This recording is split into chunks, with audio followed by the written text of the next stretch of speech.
ஹரி கோவிந்த கோகுல நந்தன கோவிந்த கோவிந்த கிரி கோவிந்த ஸ்ரீ வெங்கடேஷ கோவிந்த. இந்த 10 பாடல்கள்ல ஒரு பக்தனுடைய அணுகுமுறை எப்படி இருக்கணும் அப்படிங்கிற விஷயத்த அவர் நிறைய பேசியிருக்காரு இந்த 10 பாடல்கள்ல. இப்ப போய் எப்படி இறைவனை அடைந்து மகிழ்வதுன்னு முந்தின 10 பாட்டுல பேசினார். இப்ப கரவா மடனாக பேசும்போது எப்படி அவனை உள்ளத்தில் வைத்து அதனால் எப்படி அவனை அடைந்து மகிழ்ந்தேன்னு பேசுறாரு. இங்கே இந்த 10 பாடல்கள்ல எப்படி பேசுறாருன்னா, இந்த சரணாகதி அப்படின்னு சொல்லும்போது சரணாகதிக்குரிய லட்சணங்கள் 2. அதுல ஒரு லட்சணம் என்ன அப்படின்னா அனன்ய கதித்துவம் அப்படின்னு பேரு. ஆகிஞ்சன்யம், அனன்ய கதித்துவம் ஆகிய 2ம் சரணாகதிக்குரிய லட்சணங்கள் வைணவத்துல. அப்ப ஆகிஞ்சன்யம் அப்படின்னா என்ன அப்படின்னா, அதுக்கு சரியான லிட்ரல் மீனிங் சான்ஸ்கிரிட்ல எடுத்தோம் அப்படின்னா ஆகிஞ்சன்யத்திற்கு ஒன்றும் இல்லாத நிலை, அதாவது பரம தரித்திர நிலை அப்படின்னு அர்த்தம். அதற்கு உரையாசிரியர்கள் விளக்கம் சொல்லும் போது கைமுதலாவது எதுவும் இல்லை அப்படின்னு அதுக்கு விளக்கம் சொல்லுவாங்க. அப்படின்னா என்ன அர்த்தம் அப்படின்னா, ஏதோ ஒன்று முதல் என்பது என்ன? இன்வெஸ்ட்மெண்ட் கேபிட்டல் அப்படிங்கிறது என்ன? ஒன்றை போட்டு அதிலிருந்து வரக்கூடிய பலன்களை நான் அறுவடை செய்வது. அப்ப இந்த அறுவடை செய்வதற்கு முதலில் ஒன்றை விதைக்க வேண்டும் இல்லையா? அதுதான் அந்த கேபிட்டல், அந்த முதல். அப்படி எதையும் நான் கொண்டு வரல. யார்கிட்ட வரும்போது? இறைவனிடம் நான் சரணடையும் போது எனக்கென்று எதையும் நான் கையில கொண்டுட்டு வரல. அப்படின்னா என்ன அர்த்தம்? எல்லாத்தையும் உனக்கே கொடுத்துட்டேன், அனைத்தும் உனக்கே இது செய்யப்பட்டது, அர்ப்பணம் செய்யப்பட்டது, என்னிடத்தில் எதுவும் இல்லை அப்படின்னு தான் சரண்டர் பண்ணணும். எனக்குன்னு ஒரு ரிசர்வ் வச்சிருக்கேன் சார், உங்கள்கிட்ட சரண்டர் ஆகிறேன், ஒருவேளை நீங்க சரியா என்னை ட்ரீட் பண்ணலைன்னா திரும்பி அதுக்கு போயிருவேங்கிறதுக்கு பேர் சரண்டர் இல்லை. இன்னொன்னு என்னன்னா அனன்ய கதித்துவம்னு சொல்றது. அனன்ய அப்படின்னா வேற எதுவும் அற்ற அப்படின்னு அர்த்தம். கதி அதாவது அது ஒன்றே இலக்கு அப்படின்னு வச்சுப்போம். அப்போ வேறொன்றும் இல்லாத இலக்கு, அதான் அனன்ய கதித்துவம். அவன் ஒருவனே இலக்கு, அவன் ஒருவனே கதி, அவன்தான் அப்படின்னு இருக்கணும்.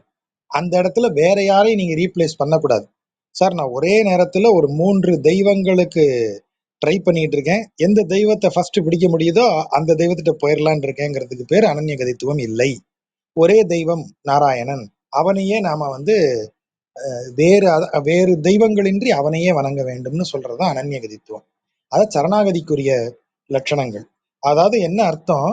வேறு எவரையும் மனதில் கொள்ளாமல், வேறு எந்த பொருளையும் முதலெனக் கொள்ளாமல், அவனிடத்தில் அவனே அனைத்தும் என்று நம்மை ஒப்படைப்பதற்கு பேர் தான் சரணாகதின்னு சொல்றது.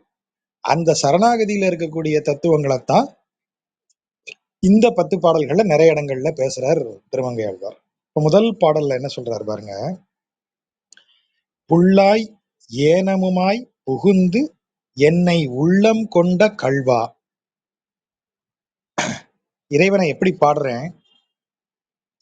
புல்னா பறவை. இந்த இடத்துல புல்ங்கிறது அன்ன அவதாரம், ஹம்ச அவதாரம். நம்ம ஏற்கனவே பலமுறை பார்த்திருக்கோம். பிரளயம் முடிந்து மறுபடியும் சிருஷ்டிய ஆரம்பிக்கலாம் அப்படின்னு இறைவன் நினைக்கும் போது சிருஷ்டி கர்த்தா, சிருஷ்டிக்கு யாரு கர்த்தா அப்படின்னா பிரம்மன். பிரம்மனை படைப்பார், பிரம்மன் பிற உயிர்களை படைப்பார். அப்ப பிரம்மனை படைச்ச உடனே பிரம்மன் எதன் துணை கொண்டு உயிர்களை படைப்பார்னு சொன்னா வேதத்தின் துணை கொண்டு. சரி, பிரம்மன் புதுசா வந்த பிரம்மனாச்சே, அவனுக்கு எப்படி வேதம் தெரியும்னா, அப்போ நாராயணனே அன்னப்பறவையின் வடிவில் இந்த யுகத்திற்குரிய பிரம்மனுக்கு வேதத்தை உபதேசிப்பார். அந்த வேதத்தை கொண்டு பிரம்மன் படைப்பை தொடங்குவார். இது பிரளயம் முடிந்து உலகம் உற்பத்தியாவதாக சொல்லப்படுகிற சம்பிரதாயம். அப்போ அந்த ஹம்ச வாகனம் தான் இங்க அன்னமாய், புல்லாய் அப்படின்னு வருது. ஏனம், ஏனம்னா பன்றி, வராகம். ஏனம், கேழல் ஆகிய 2மே பன்றியை குறிக்கும் சொற்கள், தமிழ் சொற்கள். பன்றியாகி புகுந்து என் உள்ளம் கொண்ட கள்வா என்றலும் என் கண்கள் நீர்கள் சோர்தருமால். அது நீயே புல்லாக வந்தாய், நீயே ஏனமாக வந்தாய், என் உள்ளத்தை கொள்ளை கொண்டாய்ன்னு நான் சொல்லும் போதே என் கண்கள்ல இருந்து நீர் அப்படியே கொட்டுகிறது. ஏன் அப்படி கண்களில் நீர் கொட்டுகிறது? உள்ளே நின்று உருகி நெஞ்சம் உன்னை உள்ளிய கால். உள்ளுதல் அப்படின்னா அவனையே நினைத்து கொண்டிருத்தல். ஒரே விஷயத்தை நினைத்து அதையே, அதை தவிர வேற எதையும் சிந்திக்காம இருக்கிறதுக்கு பேர் தான் உள்ளுதல் அப்படின்னு பேர். ஆகவே உன்னையே உள்ளிய கால், உன்னை உள்ளிய கால், உன்னையே நினைச்சுக்கிட்டு இருக்கேன். எப்படி நினைச்சுக்கிட்டு இருக்கேன்? உள்ளே நின்று உருகி உன்னை நினைத்து கொண்டு இருப்பதால் நல்லேன் உன்னை அல்லால். நல்லுதல் என்றால் விரும்புதல். வேறு உன்னை தவிர எதையும் விரும்ப மாட்டேன். நல்லேன் உன்னை அல்லால், உன்னை தவிர வேற எதையும் விரும்ப மாட்டேன். யாரை நோக்கி சொல்றார்? நரையூர் நின்று நம்பியோ, நம்பியே கூப்பிட்டு சொல்றாரு. நரையூர் நின்று நம்பியோ கேளு, நான் புல்லாய் ஏனமாய் புகுந்து என்னை உள்ளம் கொண்ட கள்வான்னு உன்னை பார்த்து சொல்லும் போதே எனக்கு கண்கள்ல நீர் பெருகி வருகிறது. ஏனென்றால் நீ என் நெஞ்சத்திற்கு உள்ளே உருகி நின்று என் நெஞ்சம் உன்னை தவிர வேறு எவரையுமே எண்ணாத விதத்தில் ஆகிவிட்டபடியால் வேற எவரையும் என்னால் எண்ண முடியாது அப்படின்னு சொல்றார். அப்போ இதுதான் அனன்ய கதித்துவம். அவனை தவிர வேறு எவரையும் நினைப்பதில்லை. இப்ப இதுல நுட்பம் என்னெல்லாம் வச்சிருக்காரு? ஏன் 2 அவதாரங்களை இங்க சொல்றாரு? புல்லாய் ஏனமுமாய் அப்படின்னா அது 2 படைப்போடு தொடர்புடையது. ஒரு படைப்பு முதலில் உருவாகக்கூடிய இடம் அந்த பிரம்மனுடைய இடத்துல இருந்து. அப்ப பிரம்மனுக்கு வேதத்தை உபதேசித்து படைப்பினுடைய முதல் புள்ளியை துவக்கி வைப்பது நாராயணன். ஆகவே அந்த புல். அப்படி படைக்கப்பட்ட உலகுக்கு வேறு எவராலாவது இடர் வந்தால் அந்த இடரை களைவதும் அதே நாராயணன் தான். இப்போ பூமி படைக்கப்பட்ட பிறகு இரண்யாட்சன் என்ன செய்யறான்? பூமியை கவர்ந்து சென்று அண்ட வெளியில் இருக்கக்கூடிய அந்த கடலில், அண்ட பித்தியில் இருக்கும் கடல், ஆவரண கடல் அப்படின்னு அதுக்கு சொல்றது. அந்த கடலில் கொண்டு அதற்கு கீழே இருக்கிறது, கடலுக்கு கீழே இருக்கிற மண்ணுல புதைச்சிடுறான். அத வராக அவதாரம் என்ன செய்கிறது? பிரம்மாண்ட பன்றி அது. பூமியே அதுக்கு ஒரு காலுக்கு கீழே தான் இருக்கு.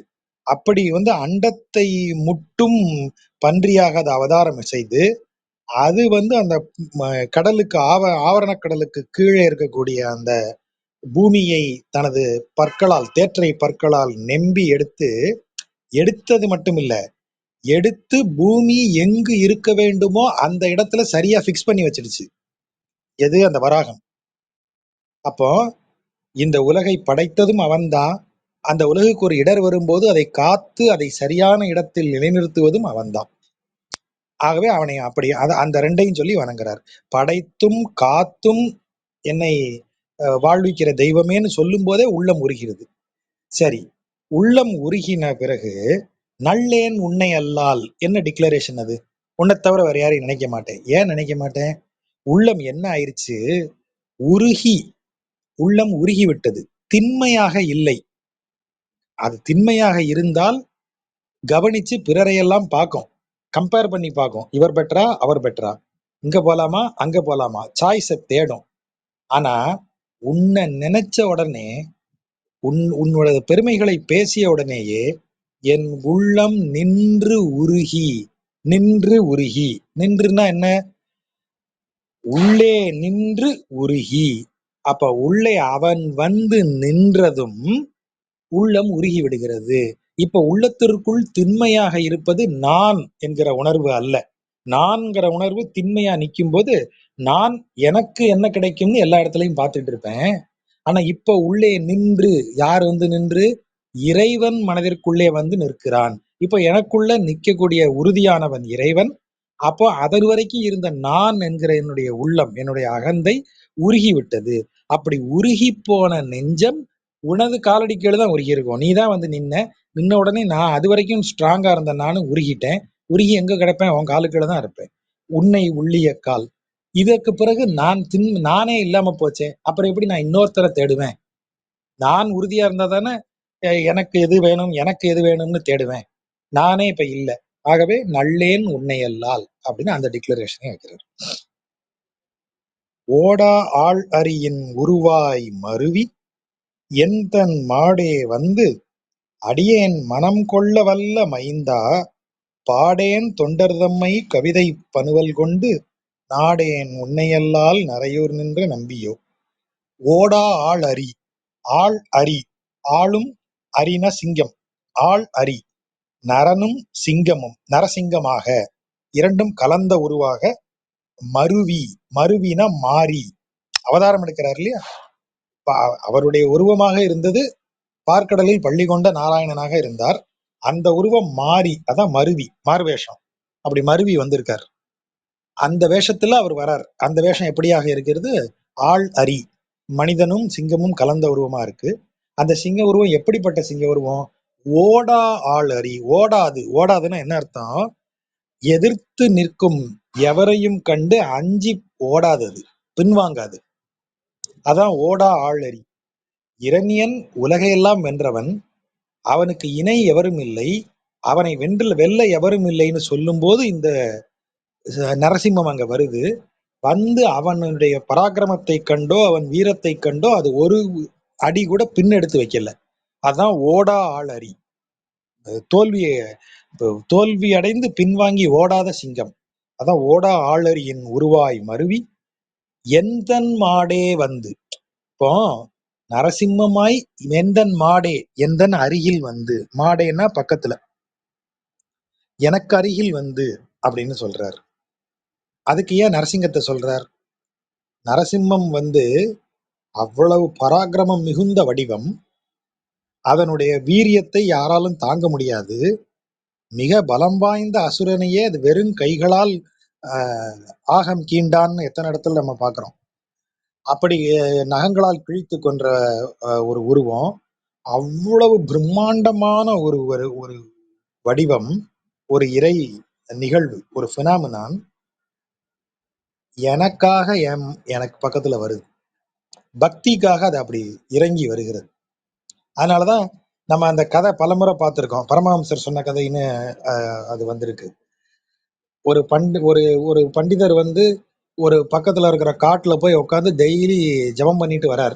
என்ன பண்றாருன்னா நரசிம்ம ஸ்தோத்திரம் சொல்லி அவரை அருள் வேண்டுறார். வேடன் பார்த்துட்டே இருக்கான் அங்க இருக்கிறவன். ஒரு நாள் வந்து கேட்கறான், டெய்லி வந்து வந்து உட்காந்து போறியே, என்ன விஷயம், உனக்கு இந்த காட்டுல என்னவாது வேணுமான்னு கேட்கறான். இவருக்கு அவனை பார்த்தா கொஞ்சம் இளக்காரமா இருக்கு. கல்வி அறிவு இல்லாதவன், இவன் விளையாடலங்க. அது ஒண்ணும் இல்லப்பா, இங்க ஒரு மிருகத்தை தேடி வந்தேன். அப்படியா, எனக்கு உங்களை பார்த்தா பாவமா இருக்கு, நான் உங்களுக்கு ஹெல்ப் பண்றேன். என்ன மிருகம்னு சொல்லுங்க, இந்த காட்டுல இருக்கிற எல்லா மிருகத்தையும் எனக்கு தெரியும், நான் இந்த காட்டோட மூல முடுக்கெல்லாம் எனக்கு தெரியும், நான் உங்களுக்கு பிடிச்சு கொடுக்குறேன். இல்லப்பா அந்த மிருகம் உனக்கு தெரியாது. இல்ல பரவாயில்ல சொல்லுங்க, நான் தேடி பாக்குறேன். அது வந்து சிங்க முகமா இருக்கும், மனித உடலா இருக்கும்.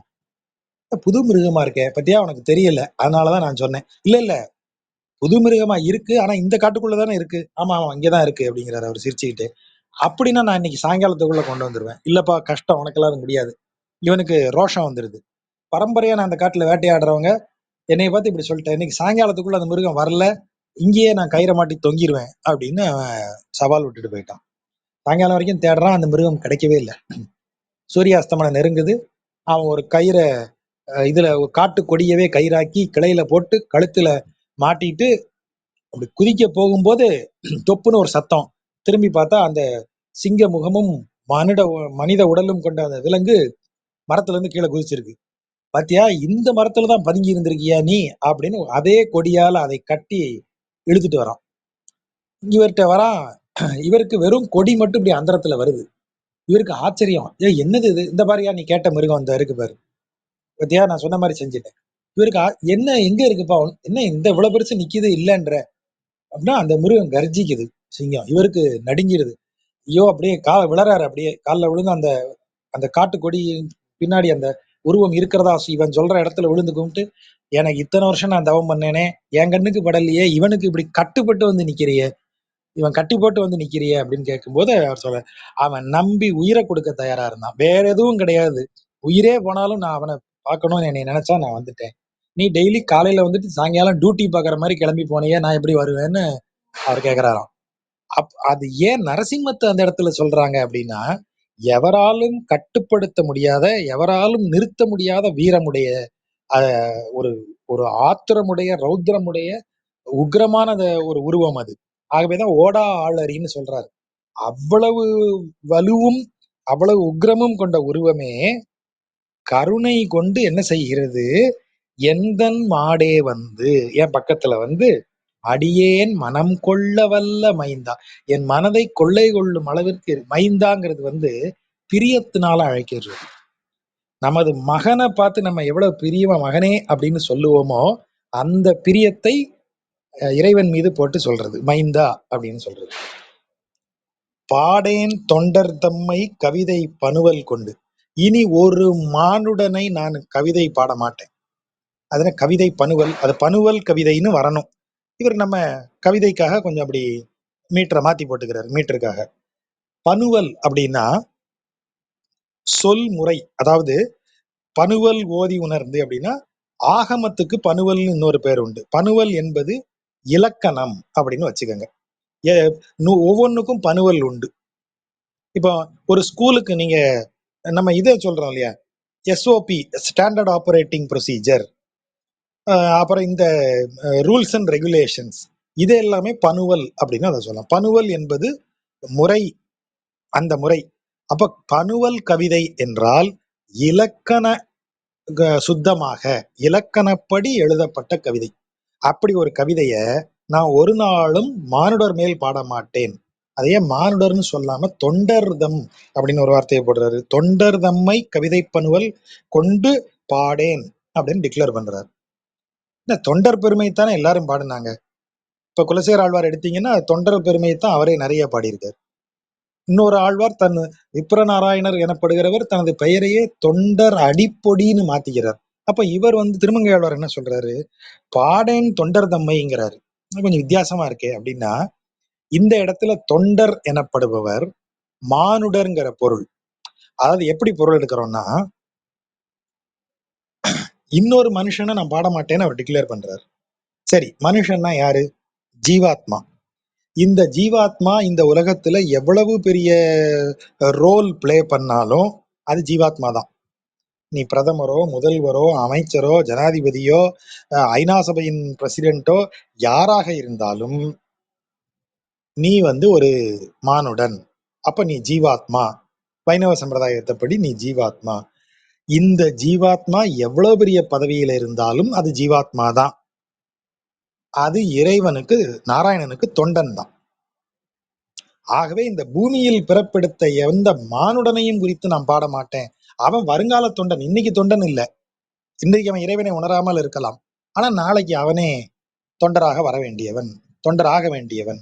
சார் நாளைக்குன்னா நாளைக்கே ஆயிடுவானா?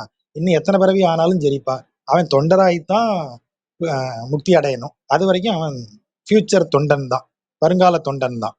ஆகவே தொண்டர் தம்மை பாடேன் அப்படின்னு அவர் டிக்ளேர் பண்றாரு. நாடேன் உன்னை அல்லால், உன்னை அல்லாது பிறரை நாடமாட்டேன். நம்ம சொன்னோம் இல்லையா, அனன்ய கதித்துவம், உன்னை அன்றி பிறர் இல்லை அப்படின்னு சொல்ற இடம். எம்மானும் எம் அனையும் என்னை பெற்று ஒழிந்ததற்பின் அம்மானும் அம்மனையும் அடியேனுக்கு ஆகி நின்ற நல்மான ஒன் சுடரே நரையூர் நின்ற நம்பி உன் மைமான வண்ணமல்லால் மகிழ்ந்து ஏத்த மாட்டேனே. உன்னை தவிர வேறு எனக்கு கதி இல்லை, உன்னை தவிர வேறு எவரையும் பாட மாட்டேன் அப்படி சொல்லியாச்சு முந்தின பாட்டுல. சரி, அப்ப எதை என்ன பாடுவ? மைமான வண்ணம் அல்லால். மான அப்படின்னா பெருமை, பெருமிதம் அப்படிங்கிறதுக்கு தான் மானம் அப்படின்னு. மானத்துக்கு இன்னொரு பொருள் பெருமை, பெருமிதம். அதான் நான் மானமுடையவன் அப்படின்னா நான் பெருமை உடையவன், எனது குணங்களால் பெருமை உடையவன், அதற்கு கேடு வரவிட மாட்டேன். அவமானம் வரவிட மாட்டேன், அதற்கு கேடு வரவிட மாட்டேன்னு சொல்றது. அப்ப மானம் அப்படின்னா பெருமை. நல்மான ஒன் சுடரே, நல்ல பெருமை மிக்க ஒளி அழகு. ஒண்ணுன்னா ஒளியும் அழகும் பொருந்தியது அப்படிங்கிறதுக்கு தான் ஒன் மூணு சுழியின் போடுறது.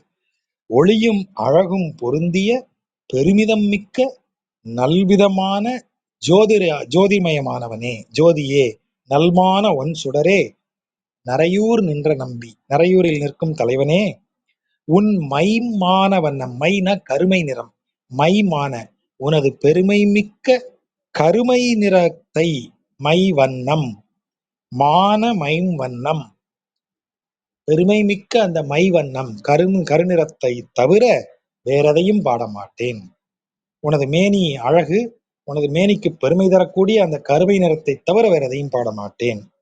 ஏன் அப்படி பாட மாட்டேன்? எம்மானும் எம் அனையும் என்னை பெற்று ஒழிந்ததற்பின், எம்மான் என்னுடைய அம்மான், என் அம்மான், அம்மான்னா தந்தை, அம் ஆ ஆன், அம் ஆன், அவன் என்னை பிறப்பதற்கு காரணமாக இருந்தவன். என் அனை என்னை பெற்றவள். அப்ப எனது தாயும் தந்தையும் என்னை பெற்று நான் கொஞ்ச நாள்ல என்ன ஆயிடுறாங்க, மறைந்து விடுகிறார்கள். ஒளிந்ததற்பின் அவங்க காலம் முடிஞ்சு போயிடுறாங்க. தாயும் தந்தையுமாக அவங்க இருக்கும்போது குழந்தையாகிய என்னை நன்றாக கவனித்துக் கொள்ளுகிறார்கள். தாயும் தந்தையும் குழந்தை என்ன செய்வாங்க, நல்லா பார்த்துப்பாங்க. அந்த குழந்தையை சிறு வயதில் வளர்ப்பதிலிருந்து, அதற்கு கல்வி அளிப்பதிலிருந்து, அந்த குழந்தைக்கு வாழ்க்கையில ஒவ்வொரு கட்டத்திலையும் அந்த குழந்தை தாண்டி வரணும், அந்த ஒவ்வொரு கட்டத்திற்குரிய கடமைகளை அந்த பெற்றோர்கள் எல்லாம் செய்து அந்த குழந்தைய பார்த்துப்பாங்க. அப்படியே அந்த குழந்தையினுடைய கடைசி காலம் வரைக்கும் பெற்றோர் பார்த்துட்டு இருப்பாங்களா? இல்லையே. அந்த குழந்தை வளர்ந்து ஒரு ஒரு குறிப்பிட்ட பருவத்தை எய்தும் போது தன்னியல்பாக பெற்றோர் முதுமை அடைந்து அவர்கள் காலம் முடிஞ்சு போயிடுவாங்க. அப்ப பாதி வாழ்க்கையில பெற்றோர் இல்லைன்னு ஆயிருதே. அப்ப யார் பார்த்துப்பா அப்படின்னா, இறைவன் தான் முதல்ல இருந்தே பார்த்துக்கிறான். அப்ப இறைவன் என்ன செய்யறான்? அவர்கள் ஒழிந்ததற்பின், அவங்க போனப்புறம் அந்த அன்பு குறையாத வண்ணம் அம்மானும் அம்மனையும் அடியேனுக்கு ஆகி நின்ற, எனக்கு தாயாகவும் தந்தையாகவும் இந்த அடிமைக்கு, அடியேன் அப்படின்னா அடிமைப்பட்டவன், உனது அடிமை அப்படின்னு அர்த்தம். இவன் அடிமைப்பட்ட பிறகு 2 பொருள் அதுல இருக்கு. ஒண்ணு அவர்கள் இறந்த பிறகுன்னு எடுக்கிறது. இன்னொன்னு ஒழிதல் அப்படின்னா நான் அதை துறந்து வருதல்ங்கிற பொருளும் உண்டு. நான் இறைவனுக்கு அடிமையான பிறகு எனது பெற்றோர் எனும் பந்தத்தை, சுற்றத்தை விட்டு விலகி வந்த பிறகு அந்த சுற்றம் கொடுக்கிற அன்பு இல்லாம போகுதேன்னு நான் வருத்தப்படவே இல்லை. ஏன்? அம்மானும் அம்மனையும் அடியேனுக்கு ஆகி நின்ற நல்மான ஒன் சுடரே, அதை அந்த பெற்றோர் தரும் அன்பை போல எனக்கு அன்பை பொழியக்கூடிய இறைவன் இருக்கிறான். நல்மான ஒன் சுடர், தேஜஸாக ஒளி வீசும் ஜோதியாக இருக்கிறான். யார் அந்த தெய்வம்? நரையூர் நின்ற நம்பி. ஆகவே நீ எனக்கு தாயும் தந்தையுமாகி இருந்து என்னை பார்த்து கொள்வதால் நான் உனது மேனி வண்ணத்தை தவிர வேறு எதையும் பாட மாட்டேன், மகிழ்ந்து ஏத்த மாட்டேன், வேற எதையும் புகழ மாட்டேன். மகிழ்ந்து புகழ்தல் அதை செய்ய மாட்டேன். சிறியாய் ஓர் பிள்ளையுமாய், சிறியாவோர் பிள்ளையுமாய்னு ஒரே கூட்டாத வரும். அதை நம்ம இப்படிதான் வாசிக்கணும். சிறியாய் ஓர் பிள்ளையுமாய், அது சின்னஞ்சிறிய வடிவில ஒரு பிள்ளையாகி உலகு உண்டு ஓர் ஆளிலை மேல் உறைவாய். சின்னஞ்சிறு குழந்தை ஆயிட்டான். சரி, இந்த சின்னஞ்சிறு குழந்தை என்ன செஞ்சிருக்கு? எவ்வளவு சின்னஞ்சிறிய குழந்தை சார்? சார், ஒரே ஒரு ஆலை இலையை எடுங்க, அந்த ஆலை இலையில படுத்திருக்கிற அளவுக்கு சின்ன குழந்தை சார். அவ்வளவு சின்ன குழந்தை என்ன செஞ்சிருக்கு? உலகு ஏழும் உண்டு உமிழும் குழந்தை அது. உலகு உண்டு, 7 உலகையும் உண்டுட்டு ஆலை இலை மேல படுத்திருக்கு. நமக்கு ஒரு பயங்கர குழப்பம். சார், 7 உலகு சைஸ் என்ன, இந்த குழந்தையோட சைஸ் என்ன அப்படின்னா, அவன் தான் பிரம்மாண்டமானவனாக இருப்பவனும் சூக்ஷ்மமாக இருப்பவனும் அவனே. இரண்டும் ஒரே தெய்வம் தான். ஆகவேதான் 7 உலகையும் தன் வயிற்றினுள் அடக்கவல்ல குழந்தை ஒரு ஆலை இலையின் மேல் இருக்கும் சிறு வடிவில் அமர்ந்திருக்கிறதுன்னு சொன்னால் அதன் பொருள் என்ன? ஆலை இலையின் வடிவத்தை இப்படி நிமித்தி வைங்க, காம்ப கையில பிடிச்சி இப்படி இப்படி தொங்க விடுங்க, அது ஹார்ட்டினுடைய ஷேப், இதயத்தினுடைய வடிவம். அந்த இதய வடிவத்திற்குள்ள அந்த குழந்தை இருக்கு அப்படின்னு சொல்றதுதான் அந்தர்யாமித்துவம். 5 நிலைகளில் வைணவத்துல நாராயணன் இருக்கான்னு நம்ம பார்த்திருக்கோம், பலமுறை அதை பார்த்திருக்கோம். பரம் வியூகம், பரம் விபவம், பரம் வியூகம் விபவம் அந்தர்யாமி அர்ச்சை. பரம் என்பது அவன் வைகுண்டத்தில் பரமபதத்தில் அவன் இருக்கிற கோலம். அங்கு அவனுக்கு எந்த செயலும் கிடையாது. நித்தியமும் ஆனந்தத்தில் திளைத்திருக்கக்கூடிய கோலம். அங்கு செயலே கிடையாது. அவன் புகழை பாடி தொண்டர்கள் எல்லாம், அங்க இருக்கக்கூடிய நித்திய சூரிகள் அவன் புகழை பாடிக்கொண்டு அவன் மகிழ்ந்து இருக்கக்கூடியதை தவிர, ஆனந்தம் தவிர அங்கு வேறு எந்த உணர்வும் கிடையாது. காலமே கிடையாது. சரி, அப்படி இருந்தா உலகம் எப்படியா இயங்கும்? அப்ப அவர் அடுத்த நிலைக்கு வராரு. பார்க்கடலில் பள்ளி கொண்டு இருக்கிறார். என்ன படுத்து தூங்குறீங்களே, என்ன சார் செய்றீங்க? உலக இயக்கத்தை நடத்திக்கிட்டு இருக்கேன்ப்பா. எப்படி நடத்திக்கிட்டு இருக்க? அறிதுயில், அனைத்தையும் அறிந்த துயிலில் கிடந்து உலகத்தின் செயல்களை நான்காக பிரிந்து, நான்காக பிரிந்து, அப்படியே பிரத்யும்னன், வாசுதேவன், சங்கர்ஷணன், இந்த மாதிரி நான்காக பிரிந்து, அந்த நாலும் திரும்ப நாளா பிரியும். இப்படியாக வெவ்வேறு டிபார்ட்மெண்ட்டுகளை பிரிச்சு எடுத்துக்கிட்டு அவர் உலகத்தை காப்பாற்றி கொண்டிருக்கிறார். அப்போ இது எல்லாமே மேல இருந்து செய்யற வேலை. ஆனா ஃபீல்டுல இறங்கி உலகத்தை காப்பாற்ற வேண்டிய சில சிக்கல்கள் வந்துருது. நானே டைரக்டா இறங்க வேண்டியிருக்கேன். அப்ப நான் அவதாரமாக இறங்குவேன். அதுதான் வியூகம். பார்க்கடலில் கிடந்த கோலத்தை நம்ம விபவம்னு சொல்றது. இது எல்லாம் போக, என்னையா நீ வாட்ட இப்படி ஒண்ணு நீயா நினைச்சா இங்க வர, இல்ல எங்கேயோ மேல உட்காந்துருக்க, நாங்கெல்லாம் என்ன செய்யறது, உன்னால் படைக்கப்பட்ட உயிர்கள் என்ன செய்யறது? கவலைப்படாத. இவ்வளவு பிரம்மாண்டமா இருந்தாலும் உனது இதயத்திற்குள் உள்ளே உறைந்து எப்போதும் இருப்பேன். அதான் அந்தர்யாமி. அந்தர்னா உள்ள, யாமி வியாபித்திருப்பவன். உனது உள்ளத்தின் ஆழத்தில் நான் எப்போதும் வியாபித்திருக்கிறேன். நீ பார்க்காம இருப்ப. அதனாலதான் ஆளிலை சயனம்னு சொல்லும்போது அங்க சயனித்திருப்பது இறைவன் இல்லை, அவன். அந்த உறக்கம் என் நெஞ்சில இருக்கும்போது எனக்குத்தான் தெரியல. நான் கண்ண மூடி உறங்கிட்டு இருக்கேன், இதயத்திற்குள் அந்த இறைவன் இருப்பதை. என் இதயத்திற்குள்ள இருக்கக்கூடிய இறைவன் எவ்வளவு சின்ன இடம். இந்த பூமியில, இந்த அண்டத்துல நான் எவ்வளவு சிறியவன், எனது நெஞ்சு எவ்வளவு சிறியது. அந்த நெஞ்சுக்கு உள்ள அவன் இருக்கான்னு சொன்னா இந்த இறைவன் யாரு? இவன் 7 உலகத்தையும் படைத்து இந்த அண்டத்தையே ஆள்பவன். அவ்வளவு பெரிய பிரம்மாண்டம் எனது ஹிருதயத்துக்குள்ள வந்து ஒரு இடத்துல உட்கார்ந்து இருக்கு அப்படின்னு சொன்னா, அதன் பொருள் தான் ஆளிலையில் துயின்ற இறைவன்கிறது. அந்த இறைவன் 7 உலகையும் உண்டு ஆளிலையில் துயில்கிறான். அப்ப அந்த பிரம்மாண்டமான வடிவம், அண்டங்களையெல்லாம் தனது வயிற்றில் அடக்கும் அந்த உருவம், இப்படி ஒரு சின்ன உள்ளங்கை அகலத்துக்குள்ளேயும் வந்து உட்கார முடியும். அதுதான் ஆளிலை கிருஷ்ணனுடைய தத்துவம். அப்ப ஆளிலை கிருஷ்ணனாக அவர் உறைந்தது என் நெஞ்சில் இருக்க, என் நெஞ்சின் உள்ளே உறைவாய், சிறியாய் ஓர் பிள்ளையுமாய் உலகு உண்டு ஓர் ஆளிலை மேல் உறைவாய், என் நெஞ்சின் உள்ளே உறைவாய். ரெண்டையும் எவ்வளவு அழகா சொல்லிட்டார். அப்ப ஆளிலை கிருஷ்ணன்கிறதுனுடைய பொருள் என்ன? இந்த இந்த 2 வரியை சொன்னா போதும். சிறியாய் ஓர் பிள்ளையுமாய் உலகாண்டு ஓர் ஆளிலை மேல் உறைவாய், என் நெஞ்சின் உள்ளே உறைவாய். அதுதான் இந்த தத்துவம். ஆனா இந்த தத்துவம் எல்லாருக்கும் புரியுதா? புரியல. திருமங்கை மன்னன் தன்னையே அதுக்கு உதாரணம் ஆக்குறாரு. உறைந்ததுதான் அறியாது இருந்து அறியேன். அத எப்படி சொல்றாரு பாருங்க. நீ உறைந்ததுதான் அறியாதிருந்து அறியேன். நீ உள்ளே உறைந்ததை அறியாமல் இருப்பதை இப்போது அறிந்தேன். அந்த அந்த அந்த அறிவுங்கிறது என்ன? அறிவினுடைய முதல் படி என்ன? ஆமால்ல, இது நமக்கு இவ்வளவு. நீங்க நல்லா யோசிச்சு பாருங்க. ஒரு விஷயத்தை தெரிஞ்சுக்கிட்டீங்கன்னா, அந்த முதல்ல அது தெரியும் போது பயங்கர எக்ஸைட்டிங்கா இருந்தது சார். அப்படி இருந்த, ஏன் அந்த எக்ஸைட்மெண்ட் எங்க இருந்து வருது? அந்த விஷயத்தை தெரிஞ்சுக்கிட்டதுனாலயா? தெரிஞ்சுக்கிட்டா அறிவு வரும். அறிவு பெருக நிதானம் வரும்னு சொல்லியிருக்காங்க. அதுக்கு ஒரு கர்வ் உண்டு. அந்த கர்வுக்கு பேரு ஒரு ஒரு ரூலே உண்டு. அதாவது the confidence level of the little known person. Little நோன்னா குறைவாக தெரிந்த ஒருவனுடைய கான்ஃபிடன்ஸ் லெவல் ஹையா இருக்கும், நிறைய தெரிஞ்சவனுடைய கான்ஃபிடன்ஸ் லெவல் கம்மியா இருக்குமா. அந்த ரூல் பேர் மறந்துட்டேன், அப்புறம் தேடி சொல்றேன். அதாவது அறகுறையா தெரிஞ்சவன் பயங்கர கான்ஃபிடென்ட்டா அடிச்சு விடுவான். ரொம்ப தெரிஞ்சவன் யோசிப்பான், ஐயோ இது தப்பாயிருமோ, இது அப்படி இருக்குமோ, இன்னும் கொஞ்சம் நம்ம தெரிஞ்சுக்கணுமோ. அப்போ அறிய அறிய அதான் அடக்கம் அப்படின்னு சொல்றது. கற்றோர் அடக்கம்ங்கிறது அவங்க கல்வி கூட கூட அவங்களுக்கு பணிவு வந்துகிட்டே இருக்கும். அப்ப இந்த இடத்துல எக்ஸைட்மெண்ட் எதுன்னா, அட இது இவ்வளவு நாளா தெரியாம இருந்தது பார், அட இதுதானே. அப்ப அந்த முதல்ல நமக்கு தெரியாம இருந்ததுங்கிறது தெரிய வரும்போது வர்றதுதான் எக்ஸைட்மெண்ட். அதற்கு பிறகு வருவது அறிவின் அடக்கம். அறிவு அப்படி ஒரு பக்குவத்தை கொடுக்கிறது.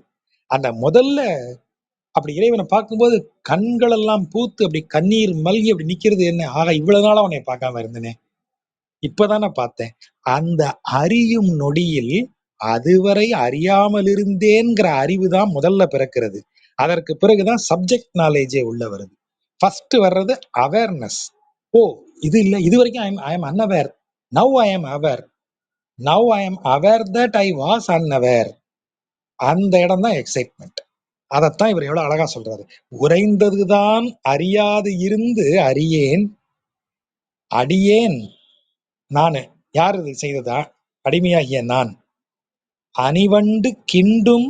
கிண்டும்னா குடையும்னு அர்த்தம். நம்ம இப்ப பொங்கல் கிண்டு அப்படின்னு சொல்றோம்ல, அதை கிண்டுதல்னா அப்படி பூக்குள்ள போய் அப்படி துளாவி வருது இல்லையா வண்டு, அதுதான் அணிவண்டு. அணினா அழகிய, அழகிய வண்டு கிண்டும் பூவை குடையும். அப்படி குடையும் போது பூவிலிருந்து என்ன செய்கிறது? நரை வாரும். நரைனா தேன். அணிவண்டு கிண்டும் நரை வாரும்.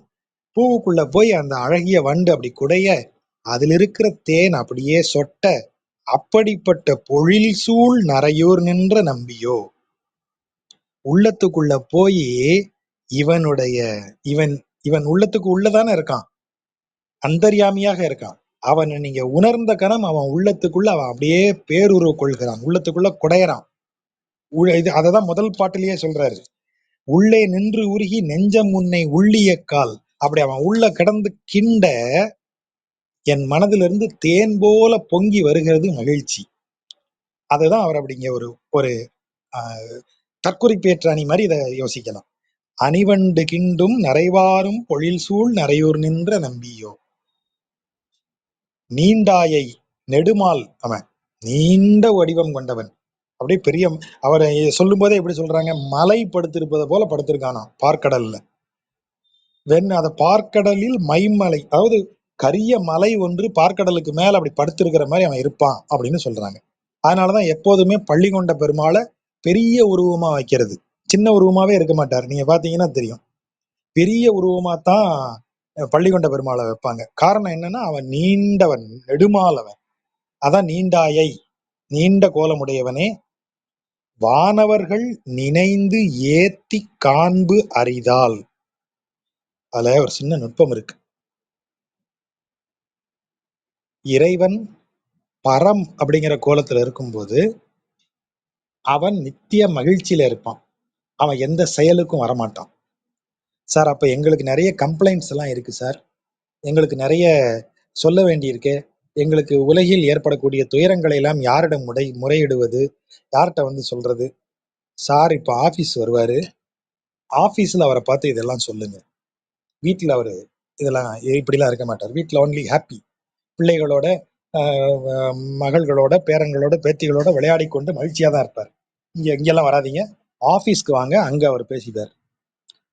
அந்த ஆபீஸ்ல இருக்கிற கோலம் தான் விபவம், பார்க்கடலில் பள்ளி கொண்ட கோலம். நீங்க நம்ம எல்லா இடத்துலையும் பார்க்கலாம். தேவர்கள் வந்து முறையிட வருவாங்க, அசுரர்கள் வந்துட்டாங்க எங்களுக்கு தொல்லை கொடுக்கிறார்கள், பூமாதேவி வந்து பூமாரம் கூடிருச்சு, அசுரர்கள் நிறைய தொல்லை பண்றாங்க. இந்த எல்லா கம்ப்ளைண்ட்டும் வைகுண்டத்துல இருக்கிற நாராயணன்ட்ட கிடையாது, பார்க்கடலில் பள்ளி கொண்டு இருக்கிற நாராயணன்ட்ட தான் கம்ப்ளைண்ட் வரும். ஏன்? அந்த ரீசனுக்காகத்தான் விபவம், உலக இயக்கத்திற்காகவும் அதில் ஏற்படும் சிக்கல்களை தீர்ப்பதற்காகவும் தான் அவன் வந்து அந்த கோலத்துல இருக்கான். ஆகவே அந்த கோலத்தில் இருக்கக்கூடிய பெருமாளிடம்தான் கம்ப்ளைண்ட்ஸ் வரும். அதுதான் இங்க அழகா சொல்றாரு. நீண்டாயை நெடுமாலென கிடப்பவனே, உன்னை பார்த்து வானவர்கள் இந்த இடத்துல தேவர்கள் நினைந்து, உன்னை நினைத்து ஏத்தி புகழ்ந்து காண்பு அரிதால். உன்னை பார்க்கறதே கஷ்டம் அவங்களுக்கு. யாருக்கு? தேவர்களுக்கே கஷ்டம் இறைவனை பார்க்கறது. பார்த்து என்ன அப்படி எப்படி புகழ்வாங்க அவனை? ஆண்டாய் என, எங்களை ஆள்பவனே. இப்போ ஒரு அடிமை இருக்கான், நான் அடிமை என்றால் யாருக்குன்னு ஒரு கேள்வி வரும் இல்லையா? அடிமை என்பவன் இன்னொருவனுக்கு அடிமைப்பட்டவன், கட்டுப்பட்டவன். உரிமை அனைத்தையும் இன்னொருவனுக்கு கொடுத்து விட்டவன். அப்ப உரிமை பெற்றவன் ஒருத்தன் இருக்கணும் இல்லையா? அவன் ஆண்டவன். அவன் தான் ஆள்பவன். ஆண்டை. இவன் அடிமை, அவன் ஆண்டை. அந்த ஆண்டை தான் ஆண்டவன் அப்படிங்கிற பேர்ல. நாம் அனைவருமே இறைவனால் ஆளப்படுபவர்கள் என்பதால் அவன் ஆண்டவன். ஆண்டவனுக்கான வடமொழி சொல் தான் சுவாமின். சுவாமி அப்படிங்கிறது. ஸ்வனா நான். ஸ்வ ஆமி என்னை உடையவன்,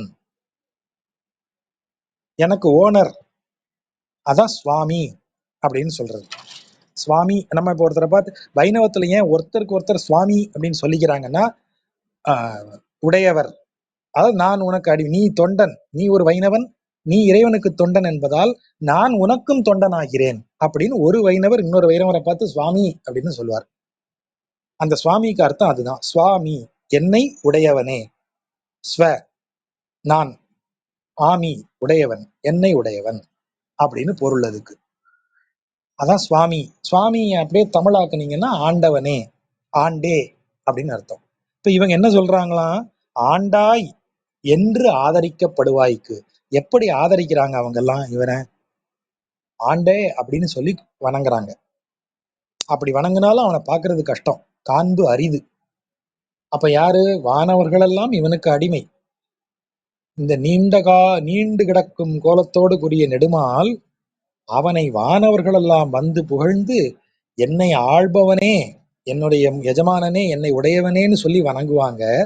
அப்படி அவர்கள் உன்னை புகழ்ந்து வணங்கும் போதும் அவர்களுக்கே உனது காட்சி மிக அரியது. நான் அடிமை பூண்டேன், அப்படிப்பட்ட உனக்கு நான் அடிமை பூண்டேன். அதாவது வானவர்களே உனக்கு அடிமை. அப்பேற்பட்ட வானவர்கள் உனக்கு அடிமை பூண்டு ஆண்டாய் அப்படின்னு உன்னைய புகழ்ந்துமே உன்னை பார்க்க முடியாது. ஆனா நான் எவ்வளவு சாமர்த்தியசாலி பாருங்க. நான் உங்களுக்கு அடிமை ஆயிட்டேன். ஆனா அந்தர்யாமியாக நீ யார் மனசுல இருக்க? ஜீவாத்மாக்கள் மனசுல தானே இருக்க. என் நெஞ்சின் உள்ளே புகுந்தாயை போகலொட்டேன். போகல் ஒட்டேன். ஒட்டேன்னா ஒத்துக்க மாட்டேன்னு அர்த்தம். போகல் ஒட்டேன். என் நெஞ்சுக்குள்ள புகுந்துல நீ என்னைய மானுடனாக படைக்கும் போதே ஒரு சின்ன ஒரு என்ன சொல்றது, ஒரு இன்பைப்டு ப்ரோக்ராமிங் ஒண்ணு உள்ள ஒரு சிப்பை ஃபிக்ஸ் பண்ணி அனுப்புனிய. என்னுடைய ஆழத்துல நீ இருக்கிற மாதிரி ஒரு ஒரு ப்ரோக்ராம பண்ணி அனுப்பியிருக்க. அந்த ப்ரோக்ராம்ல நீ தான் இருக்க. அப்படி இருக்கிற உன்னைய வானவர்களே வந்து தேடுனா கூட கிடைக்கும். கம்பெனியோட போர்டு மெம்பர்ஸ் எல்லாம் வந்து தேடுனா கூட கிடைக்காத சேர்மன் அவரு. ஆனா அந்த சேர்மன் எனக்கு மட்டும் ரகசியமா ஒரு மொபைல் நம்பர் கொடுத்துருக்காரு. டைரக்டா என்கிட்ட நீ பேசுன்னு. அதை கண்டுபிடிக்கிறது தான் கஷ்டம். ஆனா எனக்கு எங்கேயோ கொடுத்து வச்சிருக்காரு. அதை கண்டுபிடிச்சிட்டேன்னு வைங்க, உங்களை விட்டுருவேனா? அந்த சேர்மனை சும்மா விட்டுருவேனா? உள்ளே புகுந்தாயை போகல் ஒட்டேன், உன்னைய போக விட மாட்டேன். ஆனா நீ என்ன பண்ணுவ? என்னைய கொஞ்சம் சரிப்பா ஏதோ ப்ரோக்ராம் பண்ணிட்டேன் விடு அப்படின்னு என்னை நீ கொஞ்சம் சோதனை எல்லாம் பண்ணி பார்ப்ப.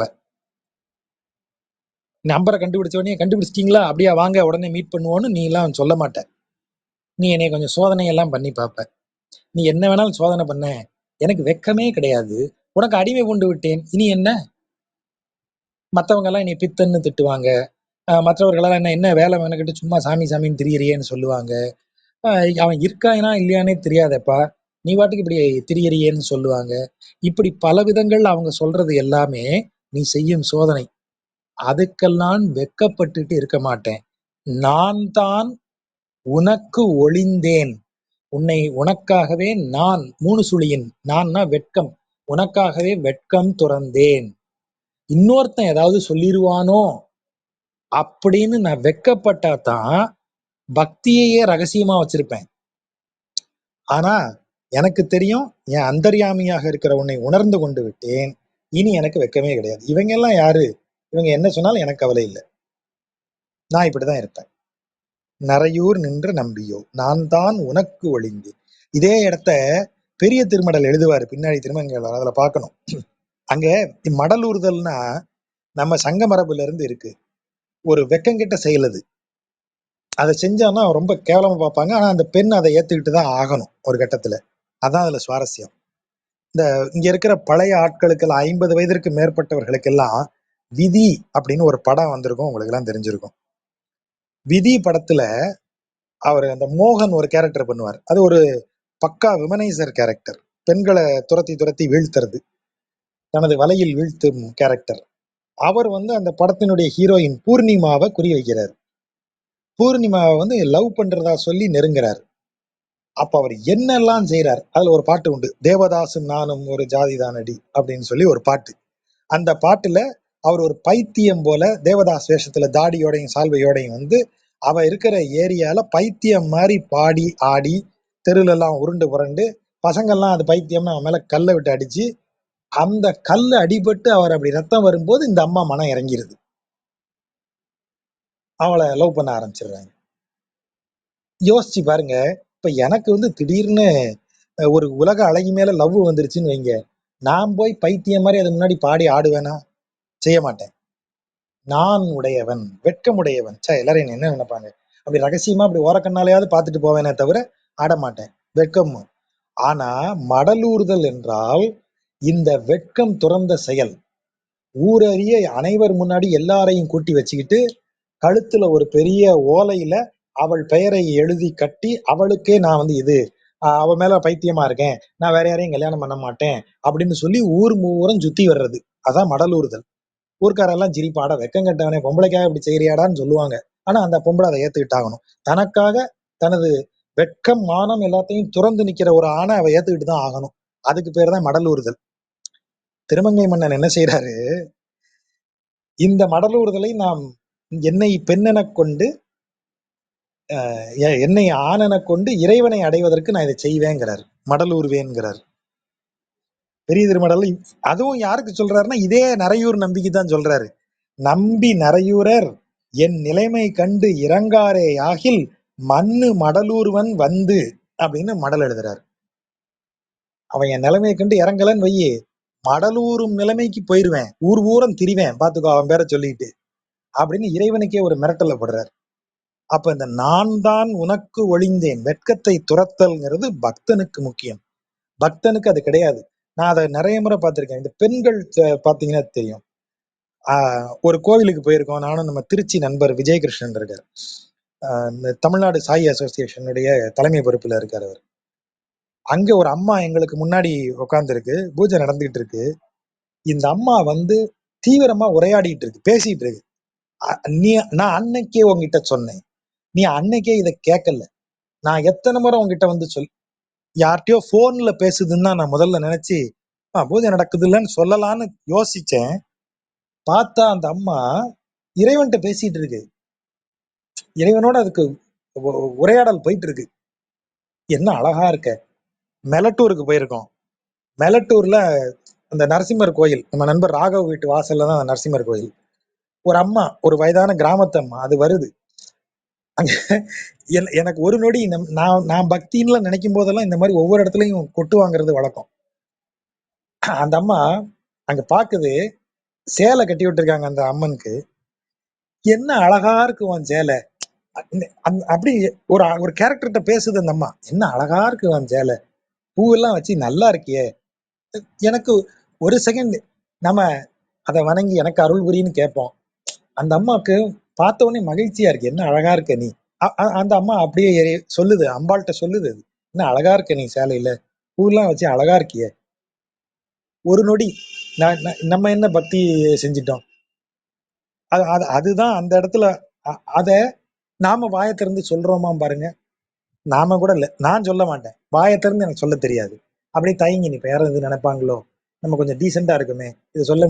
அந்த வெட்கம் துறந்தவன் தான் பக்தன். நான் உனக்கு ஒளிந்தேன், உன்னை நினைச்சு வெட்கத்தை துறந்தேன் அப்படி சொல்லணும். அடிமைனா அவன்தான். வெட்கம்ங்கிற உணர்வை கூட நான் ஓன் பண்ணக்கூடாது, அதுவும் உனக்காக துறந்துடணும்.